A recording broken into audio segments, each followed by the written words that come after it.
this is something that a lot of people might not know, but I like absolutely love working out. I loved lifting. Like two of the most influential movies that I've ever watched were Rocky and Pumping Iron. And one came out in like 1976, one came out in 1977, I think. So, I was like, Mom and Dad, I got to get gray shorts. I mean, gray sweats and gray hoodie. And I'm in Canada running like in a snowstorm, right? So did you have the Rocky step? You didn't have the Rocky steps, did you? Right. I didn't know. I definitely didn't play at a Pro Bowl level, but I played well enough to be a starter for 2.5 years. And I got to, within 5% of my strongest ever with no steroids. So that's when I wanted to take a hammer and start hitting myself in the head. And tell me, why did you take him in the first place,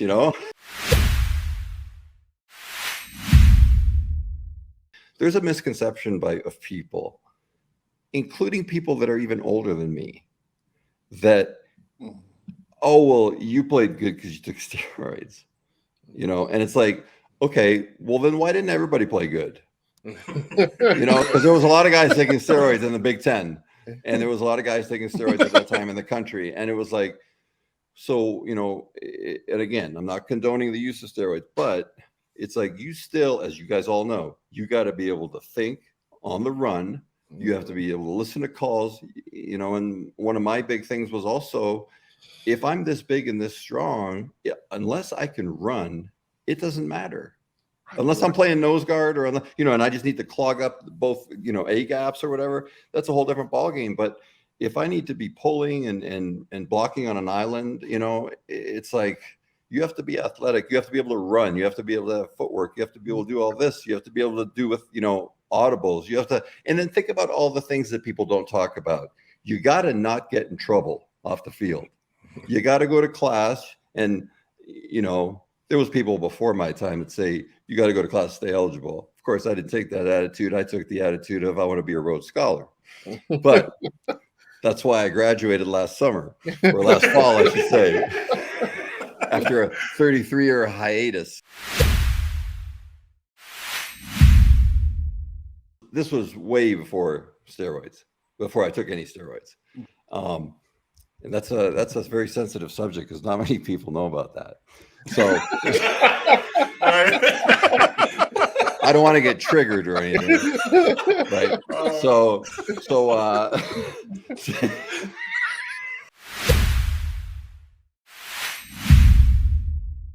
they had some doctors that came to our school, our high school, and they had a little conference, and you were just had left the combine, apparently.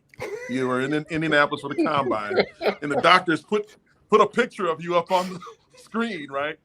And I guess in an effort to try to demotivate us from doing any kind of performance-enhancing drug, they're like, this guy right here, we know he's on. And I'm like, but every guy in that gym was like, I want to be that guy. Right. They didn't care. Right.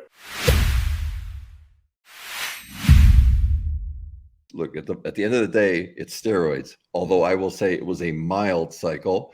It was my last month of high school. It was like in May before I was graduating high school, and then summer goes, and then fall time you're at Michigan State. I couldn't get past 315 on the bench, which we all know is 3 plates on each side. I could do 295 for 5, but I couldn't do 315 for 1. So it was a mental block. So I took some, and within like 10 days, I was like doing doubles and triples with 315. And I was like, okay, this works. So here was my thinking. I got coached only 1 year by really good coaches. And that's not to disrespect my Canadian coaches, but if I was playing hockey, it would have been to my advantage, but I was playing football. So I was getting legitimate good coaching from Kent Roosevelt High School. Then I was getting legitimate great coaching at Michigan State. So I already felt like I was way behind everybody else. I was like trying to catch up. And when you have that point of view or that outlook, and on top of that, you want to be the best ever, it's kind of like now I got to even do more work. So I felt that was one of the avenues to catch me up and get me ahead. And I'll even give you a different example. 5 years at Michigan State, first year was redshirted. I never went on a spring break because I would stay there. I would train my butt off, both in the weight room and on the track every year. So that gives me almost 2 weeks. Okay. My buddies, and I'm not saying that they shouldn't have, it's more power to them. There's nothing wrong with what they did. So most of my buddies on the team would go down to Florida or wherever for spring break and party and have a good time, and more power to them. But I was basically gaining a month there because I was going 2 weeks ahead. They were losing 2 weeks. Now you do that times 4 or 5 years, you're gaining some time. You're catching up, and you start doing that in the summer. A lot of players stayed, a lot of players left, and that's fine. I knew what I needed to do for what I wanted to become.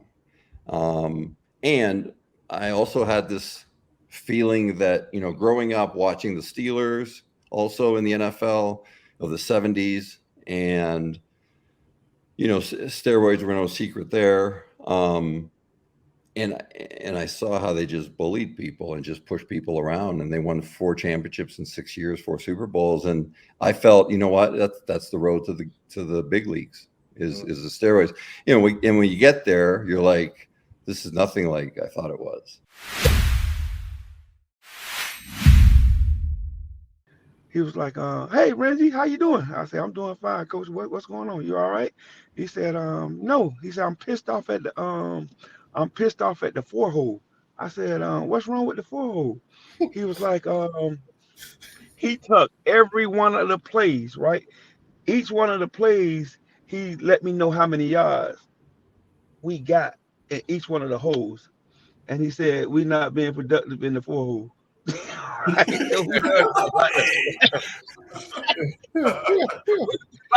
Like who does that? Like come on, I'm talking about he done broke it all down. Like how many yards I done got from each one of those holes, right? And he said we're not being productive in the 4-hole. So I was like, Coach, well, I mean, I was like, I thought we was fine,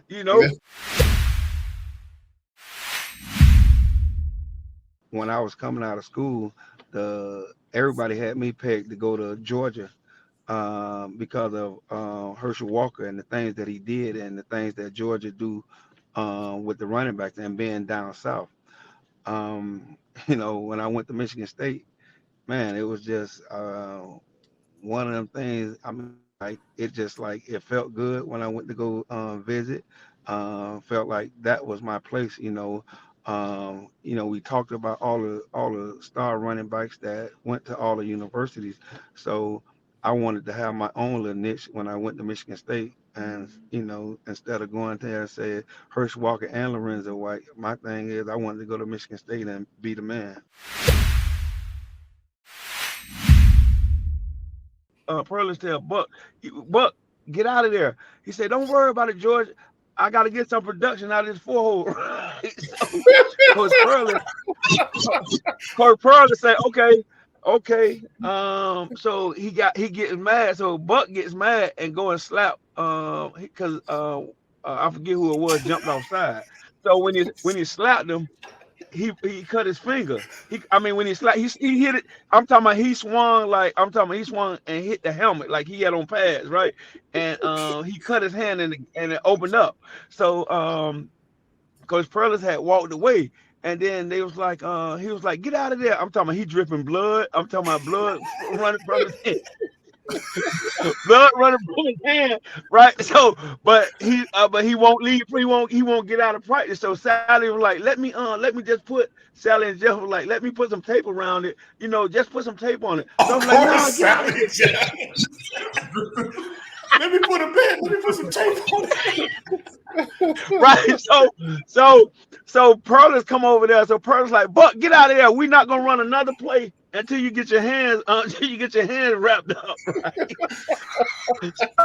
So Sally So Sally was taking, you know how they got to clean it out and they got to clean it all out. So they was taking their time. She put the ointment on it and this and that. So Coach Buck got mad and just grabbed the tape and just took the tape and just started wrapping it around his hand, right? With no gauze, no nothing, right? So Coach Pearl said, I don't believe it. He said, just go ahead, do what you want to do. Just imagine he's taking that white tape, right? And just I'm talking about they done wiped it off and they was taking too long to put it on. So he just grabbed a white tape and he did his whole hand, like wrapped it. Out of the practice, I'm talking about his hand was black as mine because he had to cut off the circulation. Right?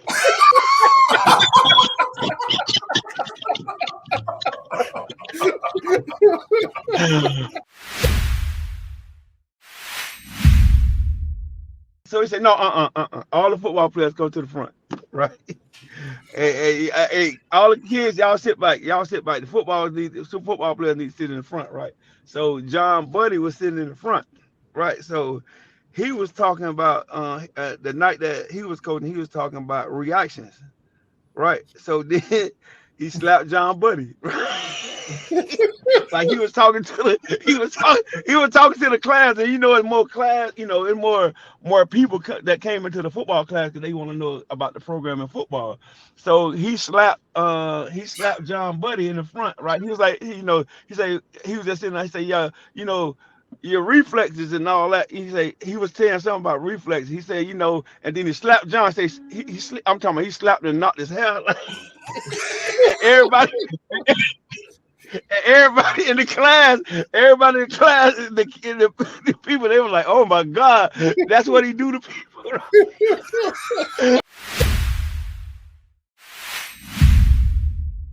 I tell kids to this day, one thing about football, you gotta work hard and you gotta be your own person. I mean, when it comes to thinking, because people could say a lot of stuff, and then you can take it and it'll mess up. It'll mess you up mentally, and then especially in the pros, because I look at that and I was like, man, I see why people have problems. And when they're playing, and you just never know the situation. But I was in a situation, and but like my mom said, you just have to have that patience. And so when I talk to people, I say, what you do is you got to believe in you, because if you don't believe in you, nobody will. Coach Buck told us, one of the linemen came in late because they said they had class. He said, no, it's no class. It's no class during the week when we play Michigan, Notre Dame, or Ohio State.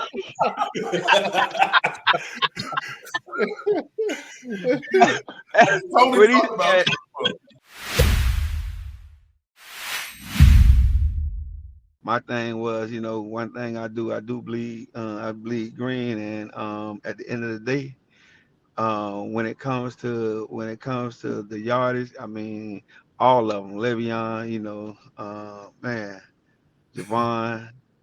Come on. We can just keep going. I love my school for that. We could say running back you too. Exactly.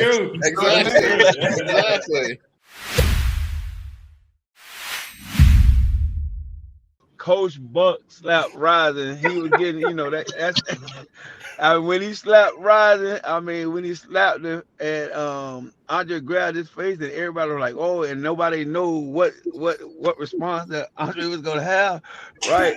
And Andre after wiped his tear from he was like, that's okay, son.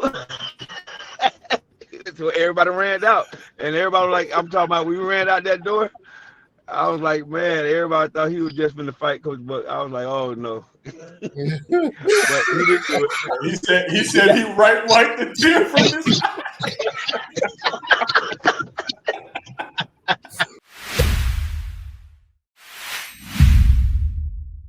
It's funny when I go up to Michigan State and guys that I played with and they share their stories. George used to have boxing gloves at practice. So if you ever got in a fight, we'd stop the practice. Guys would the two guys fighting would put on the gloves, and they'd punch themselves out and they'd just be exhausted. to where they'd pass out. And then George would be like, all right, we can start practice again. Those guys are, yeah, you guys had enough? That's how you stop guys from getting in a fight during practice. It was hilarious. And it saves the hands from getting broken from punching helmets for no reason. That's one of the dumbest things that we do as football players is fight with helmets on. Yeah. It's crazy. I mean, you couldn't do that today. Imagine the coach taking a set of boxing gloves out there. Oh, out. That kid would be transferred out. Everybody. When I went to my Michigan visit, I canceled my Stanford visit. Notre Dame, I knew I wasn't going there. So to me, it was going to be in state. And I'd always gone up to Michigan to watch games, but I really enjoyed my visit at Michigan State. I just felt like this was the right place for me. So I went to my visit at Michigan, walked in Bo Schembechler's office. One, I was mad because he didn't introduce himself to my parents, so that upset me. And he basically said, well, you know, are you a Michigan man, baseball, football? I don't know if we're going to let you do it here. And I said, I guess I don't need to go here. I said, Mom and Dad, we can get up and get out of this office right now. And literally as fast as we walked in there, we were walking out that door, and Gary Moeller's eyes were about as big as saucers. When I came walking out, I said, Gary, where's the nearest phone? And I committed to Michigan State from the Michigan Wolverine football office. I called Noam Parker and told him I'd becoming a Michigan State Spartan just because of that meeting alone. And it's unfortunate that game. Pete Stoyanovich, who was a kicker, he missed 4 field goals. And I remember George at halftime. Pete, we go in at halftime, and George is in front of the team, and Pete's in the first chair, and George is grabbing his vest. What are you doing in here? Go practice field goals, you know. Like, guys are dying laughing. And then, so you talk about the 4 missed field goals, and that you could have been in a Rose Bowl. You could have been standing there with the rose in your mouth, going to Lowry's for the prime rib, but a damn kicker held you back from that.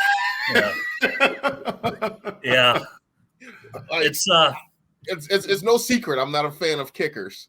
No, they're really not a part of the team, quite frankly. I mean, there it is.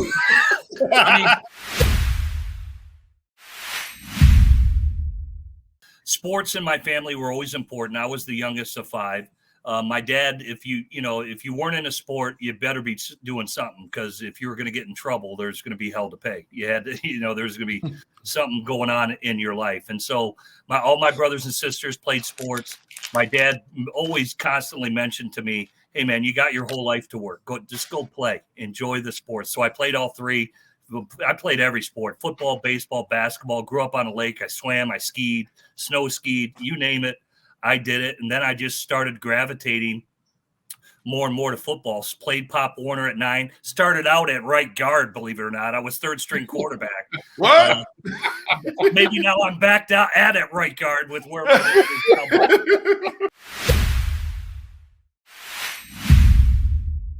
it definitely is the wild, wild west right now, but I think it is starting to settle down. And here's why I say that. Because you mentioned that win now mentality. It's become like the NFL. Right? They're going to have basically a salary cap, and that salary cap is going to determine who they can sign, who they can't. And I'll give you the example, and it relates to Pat Narduzzi. It'd be the receiver, Addison, who just got drafted by Minnesota, right? He had Addison, who was the Blitnikoff winner, on his team. Alabama comes calling. They want to give him $1 million. And then USC comes a calling. They want to give him 1.5. And he goes out to USC, and you can't blame the kid. You can't blame him. He's, that's the rule, and he's able to go out and sow the fruits of his labor, and he deserved it. He had a great year at Pitt. He had over 1,500 yards. But the problem for a team like Pat Narduzzi is he says, I've got to now pay more money just to retain the players that I recruited, that committed to me and this program. And so now I think you're going to see college teams structured a lot like NFL teams, where they'll have a general manager to scout the NIL portals, look at other rosters and say, hey, we think this player may be available. How much of a budget do we have for the NIL where we can support and have, almost like a salary cap where then allotment is there to spend, and then it becomes a fixed cost. That's what NFL owners love about the NFL. You have a hard salary cap, right? This year it's $224 million. That never changes. That's all through the money, through the TV deals that they did. None of that money comes from ticket sales or anything like that. So I think you're going to start seeing salary caps that are going to be put on college teams, and maybe that'll start to really corral the wild, wild west atmosphere that's unfolding right now. It seems like it's starting to go in that direction. I love that. I love what you're saying there, because it does need to be that. And I think it needs to be tied to MMR. Yeah. Oh, this multimedia rights deals, that the portion that comes in, the television deal, all those things could create that salary cap scenario that you're talking about, Jim, in the conferences. Well, you see, that's where the NFL, that's where all the players' salaries get paid. The NFL just signed the 10-year, whatever it was, $110 billion deal.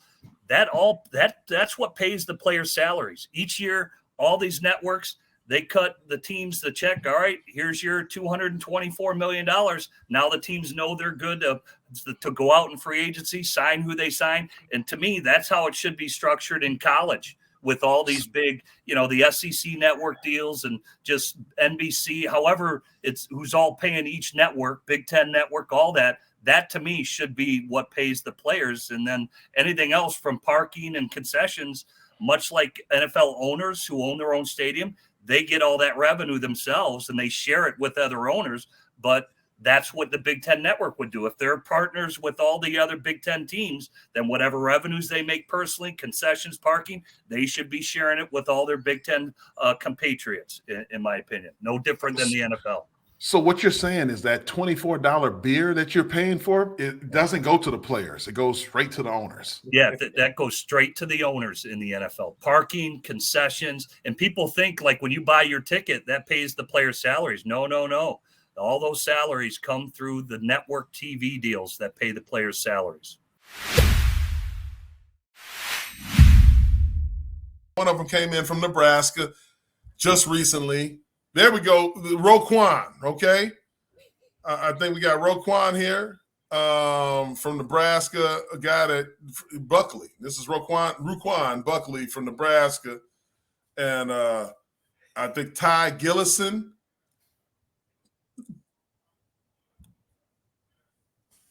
Edge rusher from Cincinnati. And Swerve. Hey, we got it. Hey, well, I want to piggyback. Come on, man. Come on, Sean. Come on, dog. I want to piggyback to the Dogs who won. Who the heck? Come on, man. Okay, listen. Tell me this, right? You got Miami and Auburn as winners. Yeah. And you know why they're winners in the transfer portal. Because first of all, Miami was 6-5 or 6-6, and the year before that they went 5-7. But guess what? They spent more money in the portal. Guys are going there for 1 year, and they're getting the quarterback just got a 1 point something. You had a lineman at IMG that was committed to Alabama, and you mean to tell me a 5-7 team beat a 11-2 team out on it? No, it's the money. So what happened is we got to understand that, and fans got to understand that Michigan State right now, we're not paying that big money to get those names. Look where our guys are leaving to. Mm-hmm. Our guys are left to Oregon, Nike money. One guy went to Miami, Mo money. The Cowboys money down there. I ain't say the other word because I know, I want to keep the IHOP sponsorship. You know what I mean? That's a whole show. Where the hell is all this money coming from? Because we got millionaires. We got NBA owners, Swerve.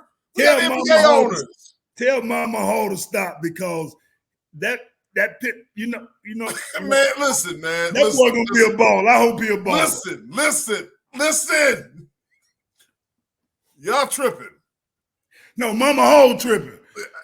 Call it out if you're gonna call it out. Mama Hall It's tripping. What she said? Hold on, man. Y'all go, man. Come on, man.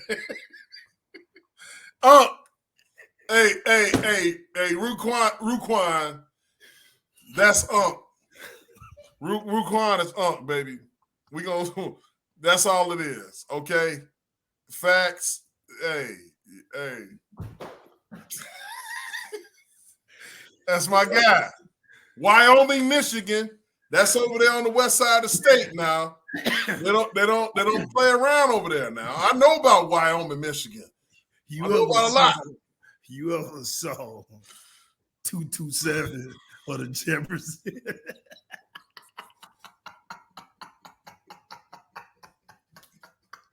Man, listen, man. Hey, you ever? Man, he hit you in the nut. This is it. Trevor, we need to get MSU billionaire. Oh, shit.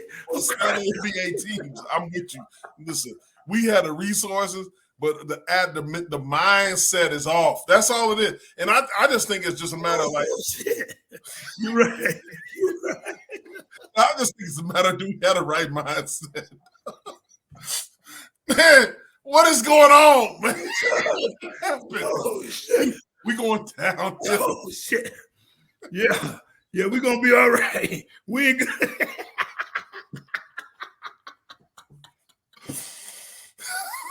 What's going on? Oh man. Somebody said Roger for the oh shit. What? Jerome and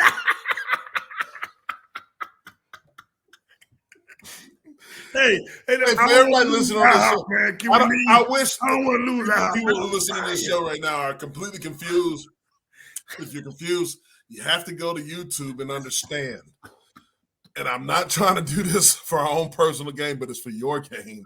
I need you to go to YouTube and you'll be like, oh my God. You understand what we're talking about? And you know. Oh, Mama Ho, you Mama.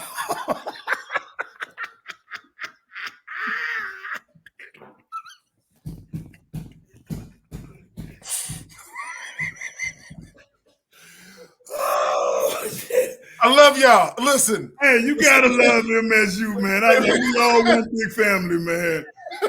Woo! I love y'all. We got to talk about all the other sports and what's going on in MSU. We're going to continue this discussion. Trevor, we got to bring you on the show. Okay? Trevor, DM us your damn email address so you can be on the show because you got too much damn information to not be on the show so we can talk to you. Don't be trying to hit us with damn email or the chat stuff. Come on over here. Let's talk. Let's have a friendly discussion. And we can do that. I like that. I like having discussions with the people out there that know what they know. You know, maybe we don't know shit. I don't know. Maybe not. Hey, this is an open forum. We love all of y'all. Swerve, man, before we get up out of here, man. Before we Coach.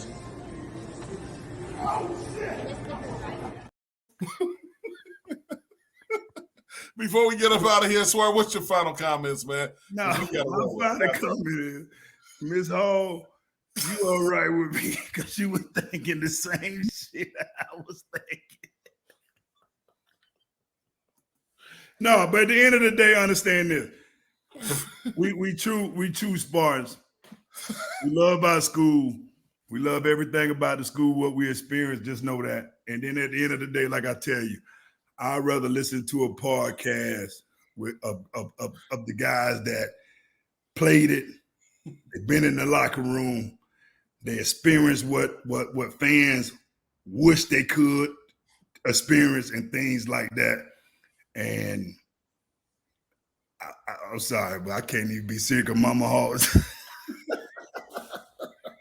I love y'all. Listen. This is an excellent show. educational. We just taking a step. We was gonna set the table for it for Sedrick, Irvin, and we'll see you guys on Thursday. Hey, I'm sorry. Don't go nowhere. We need you. Hey, no problem. He ain't going nowhere. We love you all. I'm Jason Strayhorn. This is Sparta MSU. Everybody have a good night. God bless you. Go green. Arr, arr, arr, arr, arr.